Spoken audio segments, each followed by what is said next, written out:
Bismillahirrahmanirrahim. Assalamualaikum warahmatullahi wabarakatuh. Alhamdulillahi ala ihsanih wa syukru lahu ala taufiqihi wa amtinanih wa ashhadu an la ilaha illallah wahdahu la syarika lahu ta'ziman li sya'nih wa ashhadu anna Muhammadan abduhu wa rasuluhu ad-da'i ila ridwanih. Allahumma fassalli wa sallim wa barik ala nabiyyina Muhammad wa ala alihi wa ashabihi wa ikhwani amma ba'd. Taib ahibati fillah, ikhwani fid din, tullabul ilmi bi majlis Masjid At-Taubah DMIA rahimani wa rahimakumullah. Alhamdulillah, segala puji hanyalah milik Allah Jalla wa ala, Rabbul alamin, Rabb yang senantiasa kita terus sempurnakan hak satu-satunya dari kita, yakni agar kita terus beribadah kepadanya dan terlarang bagi kita menunjukkan bentuk ibadah apapun kepada selainnya. Alhamdulillah, kita bersyukur atas segala nikmat dari Allah Azza wa Jalla yang dalam kesempatan sore hari ini, dari sebahagian waktu yang mesti lazim untuk kelak kita bertanggungjawabkan di hadapan Allah Subhanahu wa taala, kita dikumpulkan di majelis yang mulia lepas kerja di tempat Sivitas DMIA ini ya. Semoga duduknya bersama kita menjadi sebab kebaikan amal salih yang memberatkan timbangan kebaikan kita di yaumil hisab kelak. Semoga Allah menerima amal ibadah kita semuanya, amin ya rabbal alamin.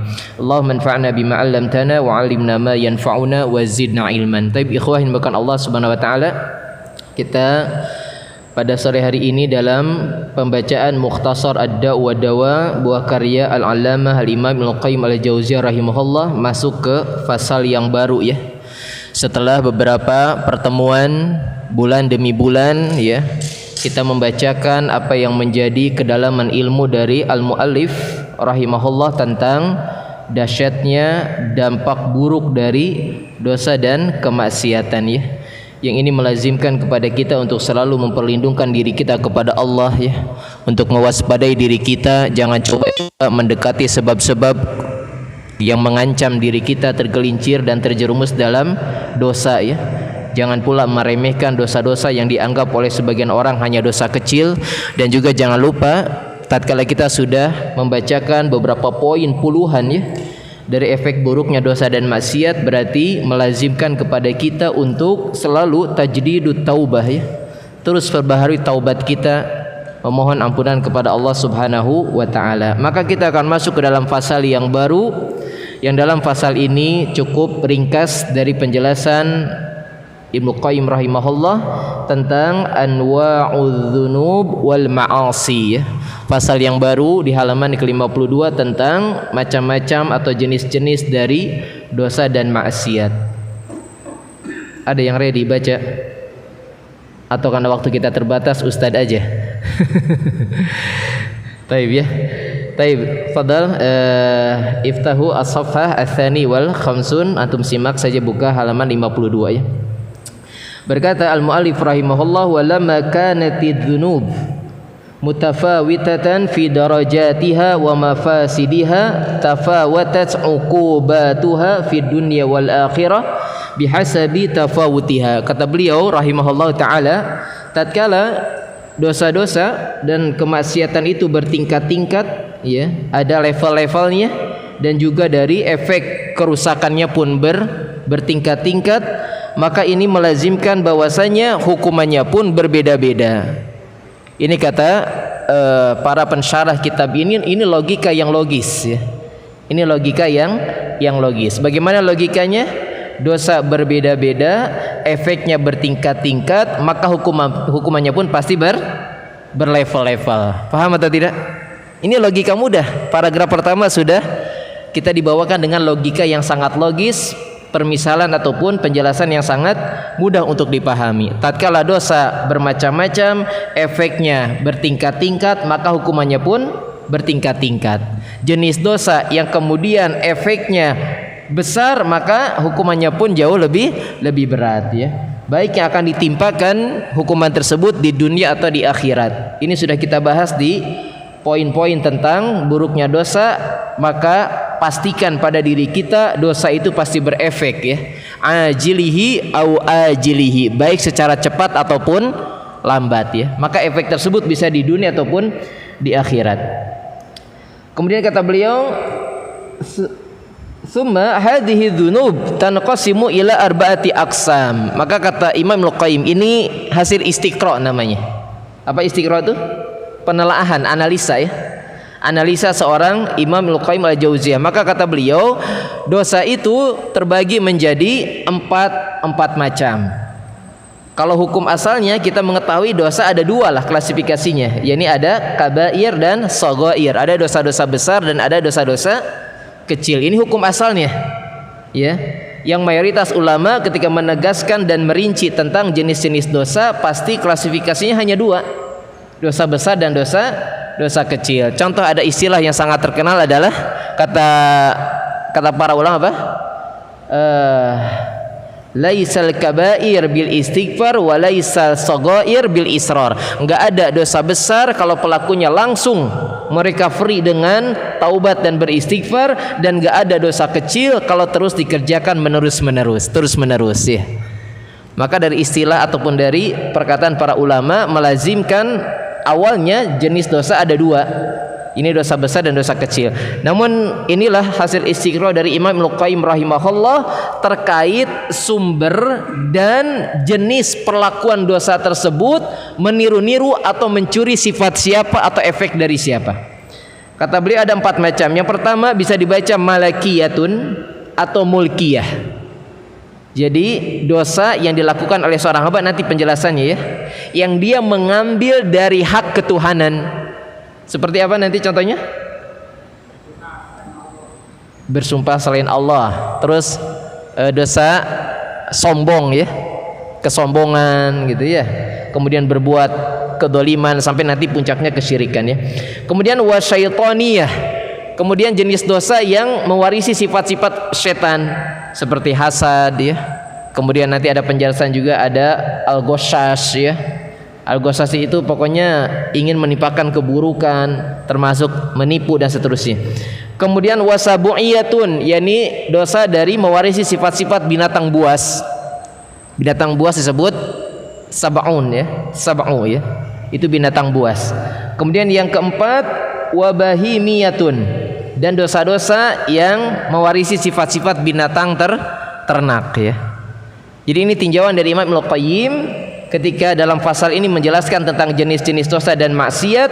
Maka dosa terbagi menjadi 4 jenis. Tadi malakiyah atau mulkiyah, dosa yang mengambil sifat-sifat ketuhanan padahal hanya Allah yang berhak untuk memiliki sifat-sifat tersebut, al-kibriya ya, wal adhamah wal jabarut dan seterusnya.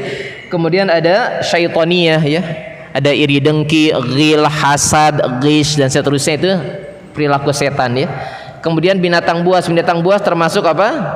Ya udahlah, sistem rimba gimana? Yang siapa yang kuat, dia yang berkuasa dan bertahan serta menguasai. Yang kuat memangsa yang lemah, tirani, kedoliman dan semisalnya. Kemudian yang keempat binatang ternak. Kalau binatang ternak, dosa-dosa yang disifati binatang ternak ya sudah. Bagaimana perilaku binatang ternak? Cukup apa? Makan, kawin, berkembang biak ya, intinya hanya syahwat perut dan kemaluan ya. Wala takhruj an dzalik, dan kata Imam Al-Qayyim, semua jenis dosa yang bertebaran di atas muka bumi yang menjangkiti anak cucu Adam, tidak ada yang keluar dari 4 jenis dosa ini. Pasti masuk salah satu dari jenis yang 4 tersebut ya.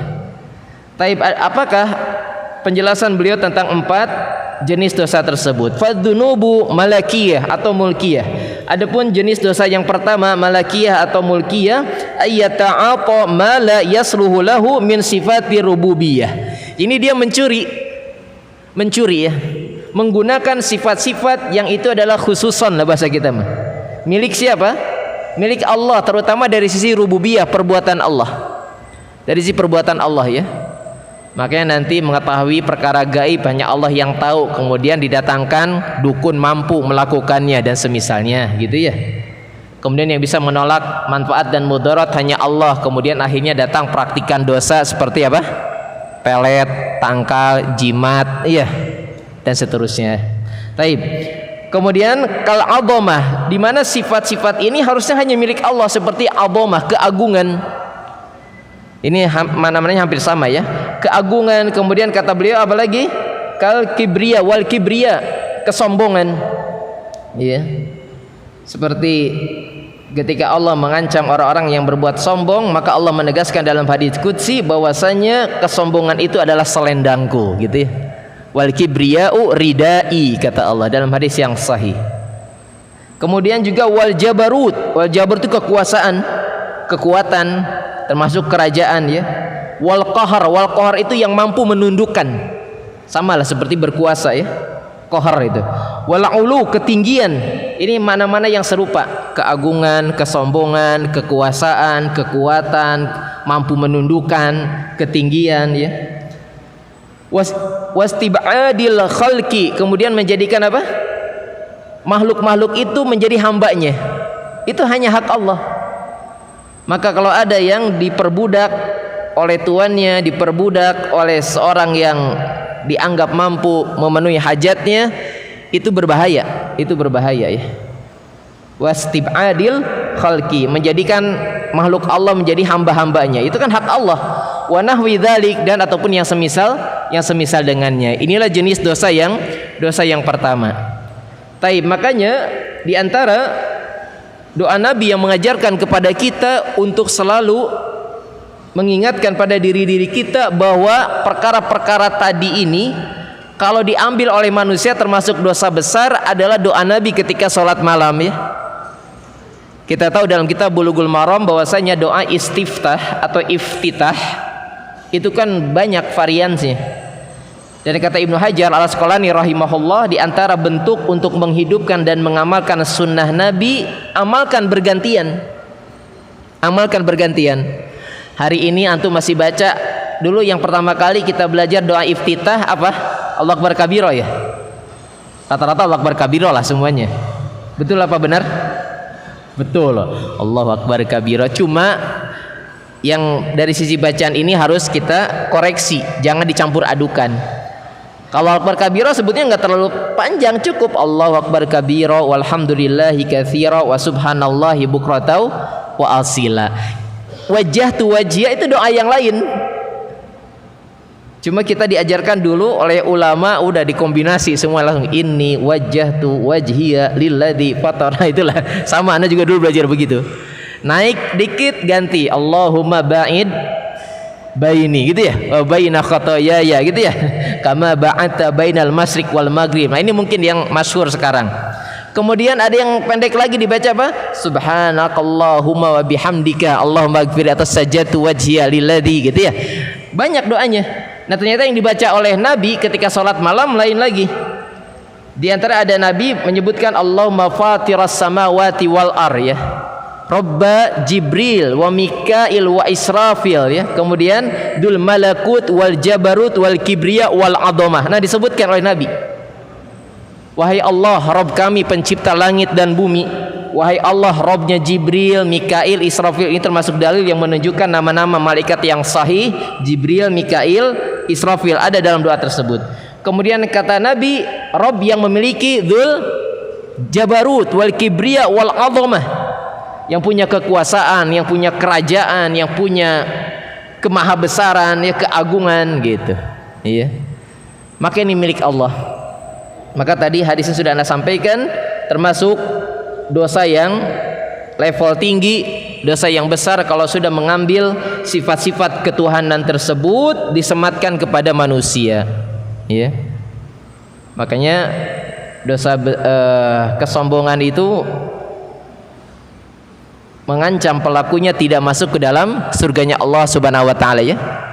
La yadkhulul jannah man kana fi qalbihi mithqala dzarratin min kibr. Kata Nabi, tidak akan masuk surga orang yang ada pada hatinya meskipun sebesar biji zarah dari penyakit kesombongan. Karena apa yang bisa kita sombongkan? Semua dari kita lemah, ya. Dan ingatlah tentang kelemahan, segala bentuk keterbatasan kita, segala bentuk penyakit mudah datang kepada kita. Kita sering mudah ditimpa dengan keletihan, ngantuk, lapar, sakit gitu ya. Maka Allah yang pantas untuk menyombongkan dengan nama-namanya yang husna dan sifat-sifatnya yang ulia, yang tadi dalam hadis qudsi Allah mengancam pelaku kesombongan. Mana ya, bahkan dalam raja-raja sekalipun kata Allah nanti ketika hari kiamat,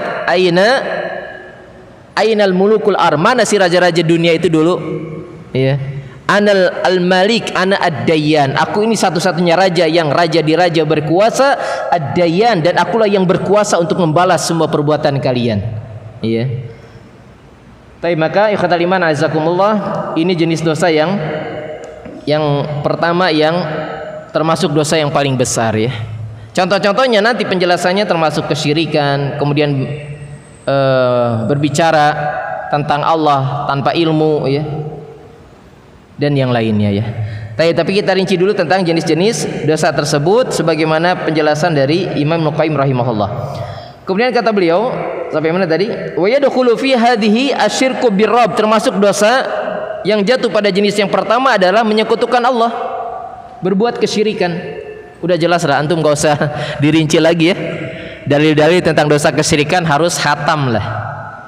Di antara dosa besar yang paling harus kita waspadai dan berilmu tentangnya adalah kesyirikan. Inna syirka la dzulmun adzim ya. Kemudian juga dia adalah kedzaliman yang paling besar.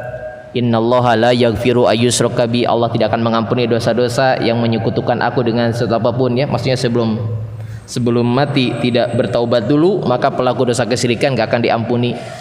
Kemudian juga lain asyrokta la yahbatuna amalu, kalau kalian berbuat kesyirikan gugur semua dosa, gugur semua pahala kalian ya.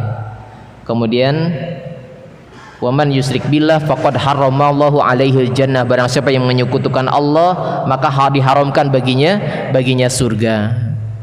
Nah, ini tentang bahaya kesyirikan ya. Wa huwa nau'an, dan dari jenis perbuatan kesyirikan ini kata Ibnu Qayyim ada dua jenis. Ini hasil istiqra beliau luar biasa ya. Kata beliau, syirkun bihi fi asma'ihi wa sifatihi wa ja'li alihatan ukhra ma'ahu.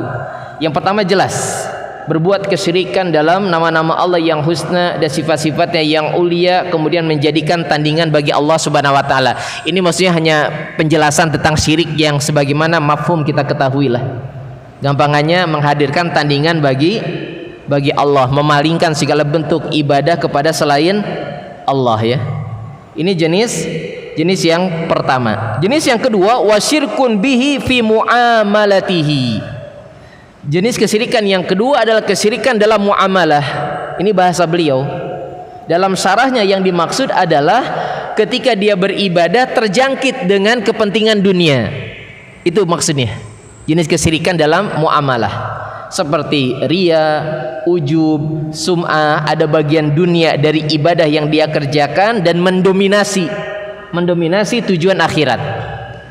Tapi kalau ibadah jelas ada pendalilan dan kemudian kita ingin bagian dari keutamaannya tapi tidak mendominasi, boleh atau tidak? Boleh ya. Contoh apa? Keutamaan silaturahim apa?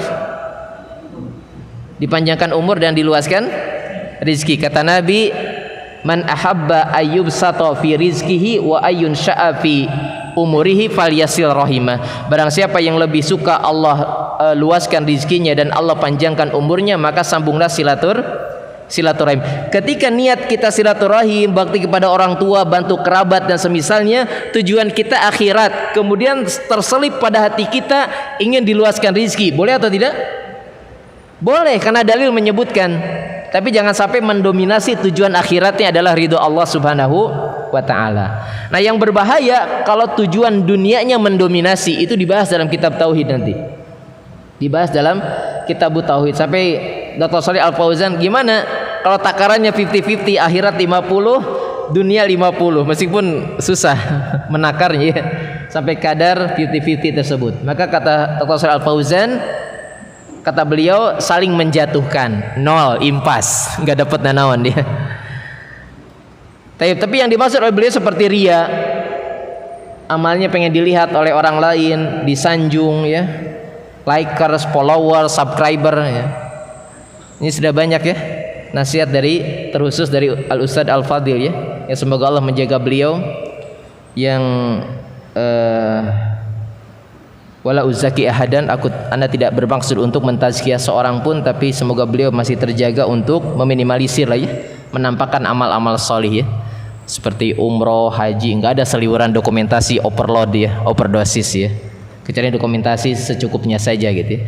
Tapi maka beliau sering mewanti-wanti ya, ternyata bukan hanya penuntut ilmu, justru penuntut ilmu orang awam kayaknya ikut-ikutan para ustadz kibarnya. Ustadz Firanda pernah keluar dari hotel, tiba-tiba lewat sekelompok orang dengan gamis hitam-hitam pakai imamah, kemudian 3 orang syuting kanan kiri depan. Kata Ustadz Firanda, ini jangan-jangan kelompok sesat dari tanduk setan Iran gitu. Ternyata pas beliau lihat, Ustadz Sunnah Indonesia katanya. Kata beliau narsis. Narsis ya. Sampai mungkin apa namanya? Panitia travelnya lah gitu ya, tim travelnya pakaiannya sama.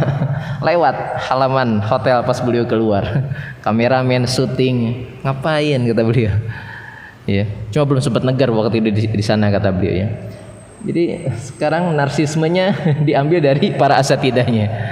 Kalau antum buka nasihat-nasihat beliau, ngapain ustadz-ustadz kita lagi perjalanan di jalan tol bannya kempes, kemudian ganti ban di syuting, ngapain? Narsis kata beliau, narsis ya. La haula wala quwata illa billah. Tapi maka hal-hal tersebut ya janganlah ya. Apa sih manfaatnya ya? Jangan-jangan ternyata penuntut ilmu dan orang awam kaum muslimin ngambil contoh dari guru-gurunya tersebut ya. Taib wa hada asani, dan ini jenis yang kedua. Dan jenis yang kedua kata beliau, lihat catatannya, la yujibu dukhulan nar, maka tidak melazimkan pelakunya wajib ataupun mesti masuk neraka. Kalau pelaku kesyirikan jenis yang pertama, kesyirikan yang sebagaimana kita ketahui, kalau pelakunya tidak bertaubat sudah pasti neraka. Tapi jenis yang kedua seperti riya, maka paling tidak hukumannya apa? Menggugurkan amal. Makanya ada hadis qudsi, agna syuraka, kata Allah, aku tidak butuh tentang sekutu apapun ya. Mana yang menyekutukan aku di dunia?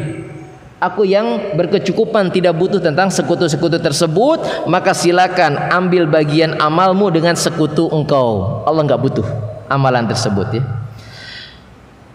Maka kata beliau, wa in ahbatul amal alladhi asyraka fihi ma'allahi ghair, maka dia hanya menggugurkan pahala dari amalan tersebut. Ini yang sering kita sebut syirkul asghar, riya, ujub, sum'ah ya. Itu pembatal pahala. Wa hadza al-qismu a'dhamu anwa'i dzunub, dan ini termasuk jenis dosa yang paling besar. Jenis dosa yang paling besar dari 4 klasifikasi tadi apa? Malakiyah, syaitaniyah, sabu'iyah, bahimiyah. Maka ini level yang paling besar. Ini perbuatan dosa yang berkaitan dengan hak khusus ya, kekhususan Allah Subhanahu wa taala, seperti kesombongan ya, kemudian pengagungan diri melebihi batas kapasitasnya, kemudian juga menghadirkan tandingan bagi Allah, menghadirkan amalan tapi ingin dipuji dan seterusnya. Taib ahibati fillah azakumullah, ini jenis yang pertama. Termasuk juga kata beliau, wa yadkhulu fihi alqaulu 'ala Allahi bila ilmin, berbicara tentang Allah tanpa ilmu. Ini perilaku Yahudi ya. Tangan Allah terbelenggu, Allah itu fakir, kami yang kaya. Pokoknya begitulah. Ya. Atau termasuk dalam perkara fil amri fi khalqihi wa amri, tentang penciptaannya. Ya. Termasuk jenis-jenis kesyirikan kan sekarang termasuk ada yang dari sisi penciptaan ya. Kalau tidak salah sekarang viral, diangkat lagi ya, tentang perkataan salah seorang ulama dari India ya. Yang pasti tidak ada seorang pun ulama yang maksum, dan jasa beliau sudah terlalu banyak dalam mendakwakan Islam sehingga mendapatkan penghargaan dari King Faisal ya. Sebut saja Dr. Zakir Naik lah ya. Hafidhahullah ya. Ya beliau punya kekeliruan ya. Ketika mungkin entah kita yang salah nangkap penjelasan beliau atau seperti apa ketika menisbatkan penjelasan tentang Tuhan-Tuhan dari Hindu ya. Yang ada Brahmana itu Hindu atau Buddha? Hindu ya. Brahmana, Wisnu, Waisha itu ya. Yang dari sisi perbuatan mereka itu adalah perbuatan Allah seluruhnya. Mungkin maksud beliau ke sana. bukan menyamakan bahwasanya Brahmana ini yang menciptakan, Wisnu ini memelihara, yang merusak siapa? Siapa satu lagi? Nggak apa juga nggak apa-apa lah ya. Bukan Tuhan kita itu. Tapi ya. Wa amrihi, atau dalam perkara-perkara perintahnya, maksudnya syariat. Maka berbicara tanpa ilmu tentang Allah dalam perkara syariat, contoh apa? Menghalalkan yang haram, mengharamkan yang halal, enggak boleh, termasuk kebid'ahan dan seterusnya. Faman kana min ahli hadhihi dzunub faqad naza Allah subhanahu fi rububiyyati wa mulkihi. Maka barang siapa yang jatuh pada jenis dosa ini, maka dia sudah mengganggu Allah, sudah menyakiti Allah dari sisi rububiyah dan dari sisi mulkiyahnya. Karena dialah Allah satu-satunya yang berkuasa untuk melakukan hal-hal tersebut ya. Wa ja'ala lahu nidan, kemudian menghadirkan tandingan bagi Allah. Ini dosa besar.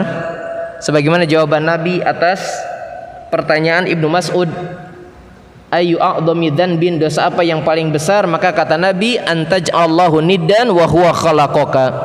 Engkau menghadirkan tandingan bagi Allah padahal Dia yang menciptakan engkau. Masih ingat? Dari perkataan Nabi tersebut, jawaban dari Ibnu Mas'ud diangkat oleh para ulama. Ada yang tahu terkait dengan hadis tersebut? Apa kata para ulama? Kalaulah benar ada yang punya kontribusi dalam penciptaan Anda, maka dia pun boleh diibadahi seperti Allah. Ulama sampai menjelaskan demikian. Ana ulangi tentang hadis tadi ya. Ketika Nabi menjawab pertanyaan Ibnu Mas'ud, dosa apa yang paling besar? yakni engkau menghadirkan tandingan bagi Allah padahal Dialah satu-satunya yang menciptakan engkau. Maka kata para ulama, kalau ada yang punya kontribusi dalam penciptaan Anda, maka sejatinya dia pun boleh diibadahi oleh Anda. Sebagaimana Allah yang menciptakan kita, kalau ada yang berkontribusi, punya saham atas perbuatan Allah tersebut, monggo silakan disembah, diibadahi. Tapi ada atau tidak? Enggak ada. Adapun orang tua kita itu sababiyah, bukan musabib awalnya ya. Ya, karena kita secara takdir kauni, takdir penciptaan secara syariat, yang enggak mungkin ada kita kecuali harus ada orang tua kita. Makanya mentauhidkan Allah dan berbakti kepada kedua orang tua, ibadah yang agung yang sering Allah sandingkan, menunjukkan keutamaan yang besar dari pahala tauhid dan birrul walidain ya. Jadi apa tadi perkataan para ulama? Kalau ada yang punya kontribusi dalam penciptaan, maka dia pun boleh untuk disembah. Tapi enggak ada ya. Wa hadza a'dhamu dzunub indallah wa la yanfa'u ma'ahu amalun. Dan ini adalah dosa yang paling besar, dan kelak amal-amal yang telah dia upayakan enggak ada manfaatnya. Ya. Enggak ada manfaatnya, habis semuanya. Kalau sudah orang yang terkenal pelaku kebajikan tapi juga menyekutukan Allah dalam berbagai bentuk kesyirikan yang nanti dirinci dalam kitab tauhid, antum pun harus belajar, kita pun sama-sama harus belajar, maka udah terancam semua amalannya, gugur pahalanya, tidak dibutuhkan oleh Allah Subhanahu wa taala. Kemudian yang kedua, wa amma syaitania, ini jenis dosa yang kedua. Dosa-dosa yang mewarisi sifat syaitan. Ya. Fatashabuhu bisyaitan, maka dosa ini menyerupai perilaku syaitan. Jenis dosa yang kedua menyerupai perilaku siapa? Setan ya. Di antaranya fil hasadi. Setan punya penyakit hasad atau tidak? Jelas. Hasadnya setan pertama kali kepada siapa? Kepada Adam. Bahkan ketika para ulama merinci tentang tingkat-tingkat hasad, hasadnya setan kepada Adam, hasadnya iblis kepada Adam, itu jenis hasad yang paling buruk. Karena biasanya hasad keumumannya apa? Enggak senang lah ya dengan kebahagiaan orang lain, atau naik levelnya lagi, ingin kebahagiaan itu hilang, berpindah kepada dirinya. Kata sebagian ulama, yang paling buruk hasad itu adalah agar yang mendapatkan kebahagiaan pun hilang dan kemudian mendapatkan keburukan sama-sama seperti dirinya. Itu yang paling buruk gitu. Maka sebagaimana iblis sudah Allah hukum dikeluarkan dari surga, maka iblis enggak mau Adam kekal di dalam surga. Kenikmatan yang Allah berikan kepada Adam dan Hawa adalah menjadi penghuni surga. Kalau tidak terpedaya dengan tipu daya iblis, maka sejatinya Adam dan Hawa itu kekal di surga.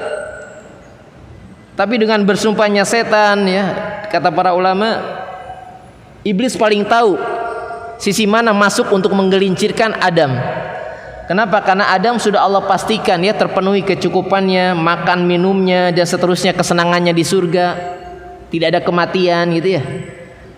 Tapi kata iblis, Allah tidak menyebutkan kalau Adam akan kekal di surga. Makanya iblis masuk lewat situ. Allah telah mencukupi semua kenikmatan engkau, tapi Allah tidak menjamin engkau kekal di surga. Maka akhirnya digoda untuk mendekati pohon yang terlarang, yang disebut syajaratul khuldi, ya, pohon keabadian. Sebagian kita nyebutnya makan buah khul, nggak ada itu, nggak ada dalilnya, ya, nggak ada dalilnya. Jadi syajaratul khuldi, ya. Dalam surat Al-A'raf disebutkan, ya, tentang rangkaian peristiwa ketika iblis menggoda Adam, ya. Itu berawal dari hasad, bercampur dengan kesombongan. Udah komplit, disuruh sujud nggak mau, merasa lebih baik, ya. Ma mana'aka antas juda lima khalaqtu yadai, kata Allah, apa yang menjadi sebab engkau terhalang tidak mau untuk sujud kepada makhluk yang aku ciptakan langsung dengan kedua tanganku? Maka kata iblis, khalaqtani min nar wa khalaqtahu min tin, engkau ciptakan aku dari api dan engkau ciptakan dia dari tanah, masa api nyembah ke tanah atau sujud ke tanah, ya? Fastakbara wa aba, maka setan menyombongkan diri dan enggan, ya. Wa kana minal kafirin, dan dia termasuk orang-orang yang kufur. Kemudian wal bagi, dari perilaku kedzaliman, melampaui batas. Ini warisan dari sifat setan, ya. Kedzaliman, melampaui batas, kemudian juga nanti akhirnya kepada permusuhan. Wal ghis. Ghis ini artinya tipu daya, menipu. Tapi dijelaskan Ibnu Qayyim, ingin menimpakan keburukan kepada orang lain itu namanya ghish. Kalau perbuatannya luar biasa, sering dan banyak, namanya gosas. Maka setan itu gosas. Sedangkan dalam surat Al-A'raf ketika menjanjikan kepada Adam bahwasanya ini adalah nasihat untuk engkau agar engkau kekal, setan sampai bersumpah, ya. Wa qasamahuma, dan setan bersumpah langsung, memperdaya Adam dan Hawanya, bersumpah kepada keduanya, inni lakuma nasihin, aku ini bagi kalian itu penasehat sejati. Padahal gosas, nasih lawannya gosas. Jadi aku tuh sayang menasihati kepada kalian berdua agar dapat kebaikan biar bisa kekal di surga. Padahal gosas, menipu dan ingin menghadirkan keburukan. Ini ghish. Kalau dalam muamalah, ghish itu menipu, ya, yang sering kita sebutkan dalam fikih muamalah. Nabi datang sidak ke pasar kota Madinah, kemudian mendatangi pedagang gandum, ya.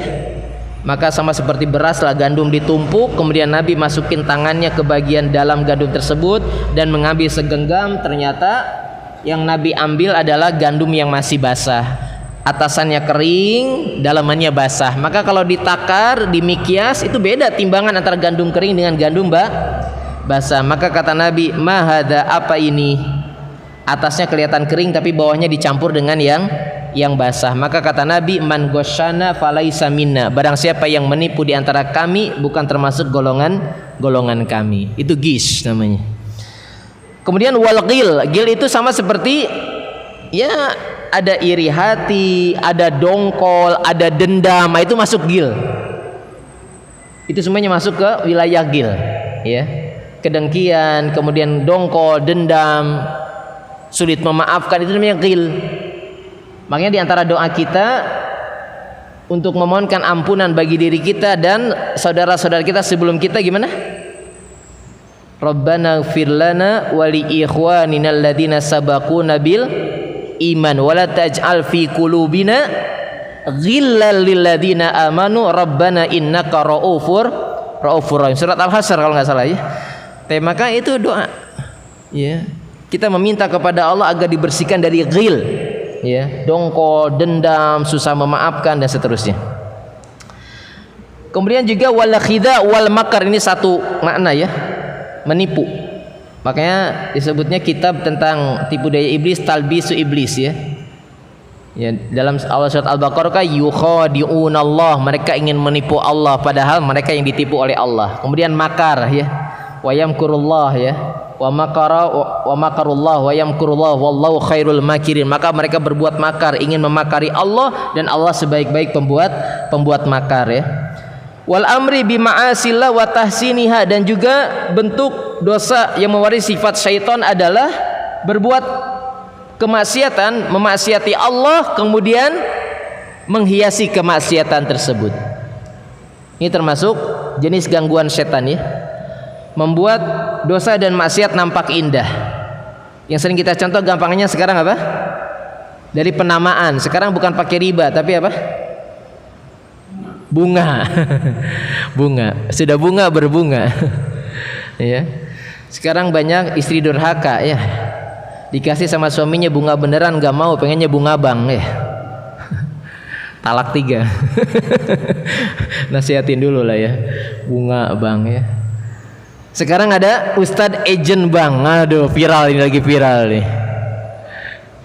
Ya ada aja, memang harus ketahuan. Dia dalam mukadimahnya ini off the record. Kaum milenial sekarang sudah banyak yang memahami kalau riba ini haram. Dia mengakui. Tapi kalau semakin menyebar ini perbankan kita akan habis. Subhanallah. Dia sampai bersumpah, wallahi saya akan menjaga untuk, aduh ya Allah. Viral nih, delegasi bank. Ustadz Wukala Al-Bank. Ya, Ustadz wakil-wakil bank. Subhanallah ya. Jadi ingat Ustadz Ilham Tobroni nggak diundang lagi ya. Diundang mungkin oleh institusi atau instansi yang berkaitan dengan hal-hal tersebut, pasti tanya bagaimana hukumnya, haram. Udah Ustadz Ilham udah firasat nggak akan diundang lagi. Pas pulang ke rumah biasalah ya. Ini candaan aja ya di antara kita ya. Ya biasalah, mungkin dapat kapalah, dapat transport dari penyelenggara kajian tersebut. Ustadz Ilham nggak tahu dibuka sama istrinya. Istrinya nanya, Abi kapan diundang lagi sama instansi tersebut? Kayaknya enggak mah. Oh sayang Abi, kenapa? Amplopnya tebal deh. Amplopnya tebal. Kata Ustadz Ilham, kalau tahu amplopnya tebal bisa goyang juga jenggot saya katanya. Untung sebelum itu amplopnya tebal, kata bilang haram ya haram. Enggak, itu candaan beliau ya, khas Betawi. Ya udah haram, halal ya. Kalau tahu amplopnya tebal bisa jadi goyang jenggotnya. Ya. Tapi Pak Hibat tipil azakumullah ini ada nih delegasi bang, subhanallah.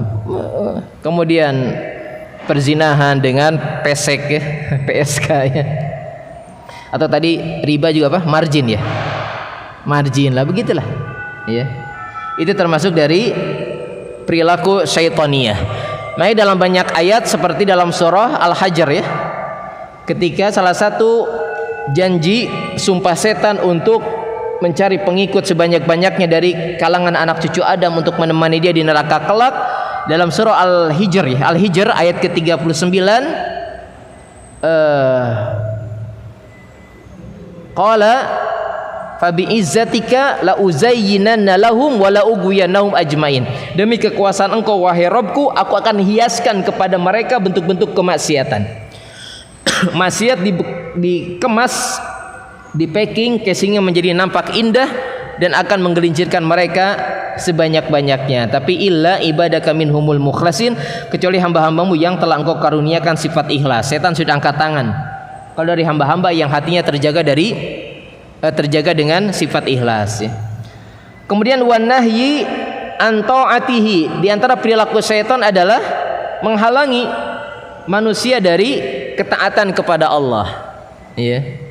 Contoh yang terkenal dari perkataan Imam Ibnu Jauzi dalam kitab Talbisu Iblis, gimana kata beliau? Tentang majelis ilmu ada apa? Wakil-wakil iblis ya. Wakil-wakil iblis. Kata beliau, nuwabu iblis alladzina yasuddun nas an dinillah. Kata Imam Ibnu Jauzi rahimahullah, wakil-wakil iblis di muka bumi adalah yang menghalangi manusia dari mempelajari agama Allah. Ada atau tidak? Ada, pengajian dibubarin ya, persekusi dan seterusnya. Bahkan kata Imam Jauzi, mereka itu lebih buruk daripada setan aslinya. Wakil-wakil iblis model tadi yang menghalangi sebagian kita dari majelis ilmu, dibubarkan, dipersekusi, dihentikan, dianggap radikal, tidak sesuai dengan kearifan lokal, dianggap ingin menghanguskan budaya adat Indonesia. Serangannya begitulah. Pokoknya serangannya dibenturkan dengan Pancasilais ya.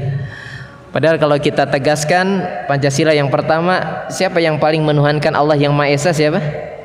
Islam lah. Sila pertama apa? Ketuhanan yang maha. Coba dari 6 keyakinan yang diakui oleh negara sebagai agama, mana yang paling berketuhanan yang Maha Esa? Islam lah. Yang lain ya memang kita tidak menganggapnya sebagai agama kalau secara akidah. Inna dina indallahil Islam. Tapi negara mengakui eksistensi mereka. Hanya ada batas toleransi. Intinya biarkan mereka dengan cara ibadah mereka tidak mengganggu, tapi dakwah Islam tetap disebarkan. Begitu namanya toleransi. Tapi maka menghalangi dari ketaatan kepada Allah. Ya. Kemudian diantaranya juga wanajitiha, diantaranya menakut-nakuti. Contoh kalau kalangan wanita muslimah ya, kemarin terjadi ya di Anjungan Jakarta Barat kalau nggak salah ya, mau naik LRT atau MRT ya, pakai cadar ya. Cuma kata anak itu bapak seusia begitu memang lagi lucu-lucunya. Nunjuk ke akhwat tersebut, teroris, dikawal sama security. Ayo mbak, nggak apa-apa naik MRT ya. Kata security, bapak silakan kalau masuk jalan duluan. Saya pas lihat videonya, bapak seumur ini malah lagi lucu-lucunya. Kita doakan hidayah. Ternyata teman zauzah anak di Tangerang waktu olahraga pagi terkena juga. Dia mau muter balik, itu perempuannya udah kemana? Dia mungkin lagi jogging santai sama suaminya, ternyata dibilang teroris katanya. Masih ada aja. Maka dibilang seperti itu. Kalau terus antum, hati-hati, antum ditakut-takuti dalam ketaatan. Ya antum berjenggot, akhirnya dikelimis, dikurut, takut dibilang wahaboy, radikul, ekstrim. Antum celana sebatas mata kaki, apalagi dinaikkan dikit lebih baik, antum takut disebut cingkrang, kurang bahan, takut banjir, diturunkan lagi, jadi aja isbal gimana? Nah, itu cara dari syaitan ya. Wal ibtida'i fi din, kemudian berbuat kebidahan dalam masalah agama, ini juga termasuk gangguan dari setan ya. Jenis-jenis kebidahan, mengada-ngada ya. Kebidahan itu bisa mengurangi, menambah, inovasi, kreasi, itu namanya bid'ah ya. Dan antum sudah paham lah tentang nasihat dari para ulama buruknya kebidahan meskipun dia levelnya di bawah kesyirikan. Kalau kata Ustadzuna Al-Fadil Al-Walid rahimahullah, Ustadz Yazid bin Abdul Qadir Al-Jawas rahimahullah, kata beliau, orang yang paling tidak beradab kepada Allah adalah pelaku kesyirikan, dan orang yang paling tidak beradab kepada Nabi Muhammad adalah pelaku kebidahan. Gitulah gampangannya ya. Kemudian wadawati ilal bid'ah, dan juga menyerukan, mendakwahkan kepada kebid'ahan wadhalah dan kesesatan. Ya udah ini pionir, perintis, pelopor, pengajak, penyeru kebid'ahan dan kesesatan ya. Makanya tipu daya mereka disebutkan oleh Syekh Muhammad bin Abdul Wahab dalam Ushul Sittah ya. Termasuk mereka memutarbalikkan fakta, jago mereka. Iya. Kalau antum tidak punya hujah argumentasi kuat ya nggak usah ngajak diskusi dengan mereka ya. Mereka termasuk jago-jago untuk memutarbalikkan fakta. Maka yang sunnah disebut bid'ah, hanya bid'ah dianggap sunnah ya. Kesesatan dianggap yang hak terbalik menjadi kesesatan. Itu perilaku mereka, itu mewarisi sifat-sifat syaitaniyah ya. Sudah masuk maghrib belum? Berapa menit lagi? 2 menit. 2 menit ya. Taib, satu baris lagi. Wa hadha nau'u yalan nau'al awal fil mafsadah wa in kanat mafsadatuhu dunah ya. Bahwa jenis dosa yang kedua ini ya, syaitaniyah, memang efek keburukannya dan hukumannya di bawah level dosa yang pertama, tapi tidak kecil juga dampak keburukannya. Jadi tetap tadi apa di awal, logika yang logis apa? Dosa bertingkat-tingkat, efeknya bertingkat-tingkat, maka hukumannya pun bertingkat-tingkat. Maka jenis dosa yang kedua ini jelas di bawah level yang pertama dalam bentuk dosa malakiyah atau mulkiyah tadi ya. Intinya kesyirikan ya. Maka yang kedua ini sifat-sifat dosa yang mewarisi sifat syaitan, termasuk kebid'ahan, memutarbalikan antara yang hak dan kesesatan ya. Maka itu pun adalah dosa yang besar meskipun konsekuensi levelnya di bawah dosa yang pertama, efek keburukan dosa ini di bawah level yang pertama, dan juga hukumannya pun di bawah level yang pertama. Nyata nggak bisa satu pertemuan ini. Baru 2 jenis ya. 2 jenisan lagi kita bahas tahun depan ya. Tahun depan Hijriah maksudnya kan ya. Sekarang Dzulhijjah kan udah bulan terakhir ya. Tapi bulan depan sudah Al-Muharram ya. Tapi wallahu a'lam bishawab, silakan dikumandangkan adzan dulu kalau ada pertanyaan setelah adzan. Wassallallahu ala nabiyina Muhammadin sallallahu alaihi wa alihi wasallam. Taib, bismillah, alhamdulillah, salatu wassalamu ala rasulillah wa ba'd. Taib, ikhwah yang dimuliakan Allah subhanahu wa ta'ala, kiranya karena waktu membatasi kita lanjutkan 2 jenis dosa yang berikutnya di pembahasan waktu mendatang. Untuk waktu yang masih kita miliki silakan kalau ada yang dipertanyakan terkait, meskipun sudah disebutkan 4 jenis dosa tadi dan baru 2 jenis dosa yang kita bahas. Taib, Fadol, ada pertanyaan?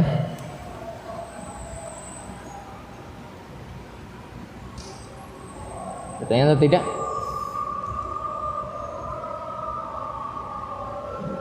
Cukup? Paham semuanya? Paham atau tidak? Ada berapa jenis dosa? 4. Apa saja? Malakiyah, Syaitoniyah, Sabu'iyah, Bahimiyah. Kalau singkatannya Malakiyah apa? Berkaitan dengan hak Allah. Syaitoniyah mewarisi sifat setan. Sabu'iyah seperti binatang buas. Bahimiyah dosa seperti binatang ternak. Yang 2 belum kita bahas tentang binatang-binatangan ya. Ada pertanyaan? Cukup? Tapi paham? Berapa paragraf yang sudah kita bahas dari pasal ini paham? Yang penting antum paham mana ya. Meskipun pembahasannya belum selesai, yang penting antum paham yang sudah kita bahas. Tidak ada ya? Karena kalau dilanjutkan mungkin nanti juga tanggung ini 2 jenis dosa berikutnya. Pertemuan yang akan datang lah ya. Ada? Iya, mangga. Kita melakukan suatu ibadah dunia. Iya. Baik, barakallahu fiik. Ya, tentang rincian dari amal ibadah yang menjangkiti padanya motif keinginan dunia ya. Makanya ada dalam kitab tauhid apa? Iradatul akhirah, iradatud dunya bi amalil akhirah. Menginginkan bagian dari dunia dengan amal-amal akhirat. Antum yang sudah bahas kitab tauhid pasti ketemu pembahasan ini ya. Tapi maka kembali kepada surat Hud ya, kalau tidak salah ayat ke-15 ya. Barang siapa yang menginginkan bagiannya dari dunia, maka Allah sempurnakan bagian jatah di dunia. Tidak akan ada yang Allah zalimi, tidak akan ada yang Allah kurang-kurangi kalau memang inginnya bagian dari dunia. Maka barang siapa ingin bagian dari akhirat, maka jauh lebih baik dan lebih sempurna. Tapi maka terkait dengan dalil tersebut, bagaimana kalau dalam amal-amal akhirat terjangkiti keinginan dunia? Maka dijelaskan dalam syarah Kitab Tauhid, Syekh siapapun yang menjelaskan banyak ya. Maka pertama, kalau memang dari sisi pendalilan jenis amalan akhirat itu disebutkan tentang pahala keutamaannya ada bagian dari dunia, tidak mengapa, tapi yang dominasi tetap akhirat. Contoh yang tadi, diluaskan rezeki urusan dunia atau tidak? Urusan dunia. Amalannya silaturahim, amal akhirat atau bukan? Kita ingin silaturahim tapi terselip pada hati kita ingin dilancarkan rezeki, boleh atau tidak? Boleh, ada dalilnya. Tapi tetap dijaga yang dominan adalah untuk urusan akhirat. Jangan yang dominasi. Nah, ini yang sulit mengontrol hati, ya. Dan sejatinya tanpa disebutkan pun itu sudah bagian dari karunia Allah untuk membalas pahala dari amalan akhirat tersebut, ya diluaskan rezeki ataupun dipanjangkan umur. Contoh kemudian juga awas matikan di aplikasi perniagaan di masjid, matikan. Toko oranye, toko hijau, matikan. Apalagi? Mana yang tadi? Ya, contoh misalkan sedekah ya. Sedekah ya. Di antaranya adalah sedekah misalkan menghilangkan, jangan sedekah lah, bahkan umroh lah, umroh dan haji. Kata Nabi, iringkan haji ke umroh karena dia akan menghapus dosa, menghilangkan kefakiran. Boleh nggak umroh pengen menghilangkan kefakiran? Boleh, karena ada dalilnya. Tapi jangan mendominasi, bahkan tidak terbetik dalam hati kita pun itu sudah jaminan dari Allah yang namanya ibadah yang ikhlas, manasiknya benar ya. Mendapatkan derajat umroh mabrurah dan haji mabrur, bukan saja hanya balasannya surga tapi juga diangkat kefakiran gitu ya. Contoh juga sedekah ya. Sedekah misalkan untuk menghindarkan dari malapetaka, musibah ya. Bahkan mungkin untuk membuat rezeki menjadi berkah. Nah, yang berbahaya adalah ketika amalan-amalan yang dalilnya saja tidak Allah rinci tentang keutamaannya kemudian terselip. Ingin dapat bagian ini, ingin dapat dipuji, disanjung, bahkan dapat bagian dari materi. Nah, ini yang bahaya. Ini yang bahaya ya. Apakah kalau benar jatuh pada perkara yang terlarang tersebut bukan perkara yang dibolehkan tadi ya, karena dominasi akhiratnya tetap lebih besar daripada urusan dunianya, maka dia termasuk kesyirikan atau tidak? Ini dikategorikan oleh para ulama syirkul asghar. Syirik kecil ya. Syirik kecil. Makanya termasuk riya. Riya syirik besar atau syirik kecil? Syirik kecil. Makanya kata Nabi kepada Abu Bakar, Ma'qil bin Yasar ketika menemani Abu Bakar datang kepada Nabi, kemudian Nabi menyebutkan, ketahuilah syirik tersembunyi yang aku takuti dia lebih dahsyat daripada semut hitam berjalan di atas bebatuan hitam di tengah pekatnya malam. Maka hendaknya bagi engkau wahai Abu Bakar berdoalah, Allahumma inni a'udzubika an usyrika bi wa ana a'lam wa astaghfiruka lima la a'lam ya. Ini doa berlindung dari kesyirikan ya. Nah, itu maksudnya syirik kecil, riya. Kemudian Umar sering berdoa, Allahumma ij'al li amali kullahu salihan. Ya Allah, jadikanlah semua amalku salih, maksudnya diterima. Waj'al amali laka khalisan, dan jadikan semua amal itu semuanya untuk engkau ikhlas. Wala taj'al fihi li ahadin min syai', dan jangan jadikan bagian siapapun dari amalan tersebut yang aku inginkan. Jangan menyelipkan ada keinginan dari manusia, bagian dari dunia.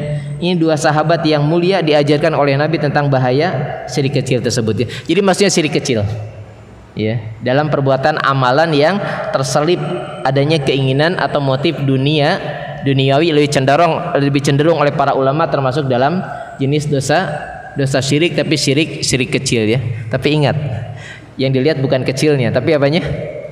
Syiriknya. Ya Mas, jadi meskipun kecil itu adalah dosa kesyirikan, jangan dibalik, meskipun syirik itu dosa kecil. Jangan begitu, salah ya. Tapi wallahu a'lam bishawab, demikian saja yang bisa Anda sampaikan. Waktu membatasi kita cukup dengan ziyadah faidah satu pertanyaan. Nanti akan kita lanjutkan dari dua jenis dosa dan maksiat yang ada dalam pasal ini di pertemuan yang akan datang. Biidznillah, wallahu li taufik. Wassallallahu ala nabiyina Muhammadin sallallahu alaihi wasallam wa akhiru da'wana alhamdulillahirabbil alamin. Subhanaka wa bihamdika asyhadu an la ilaha illa anta astaghfiruka wa atubu ilaik. Assalamualaikum warahmatullahi wabarakatuh.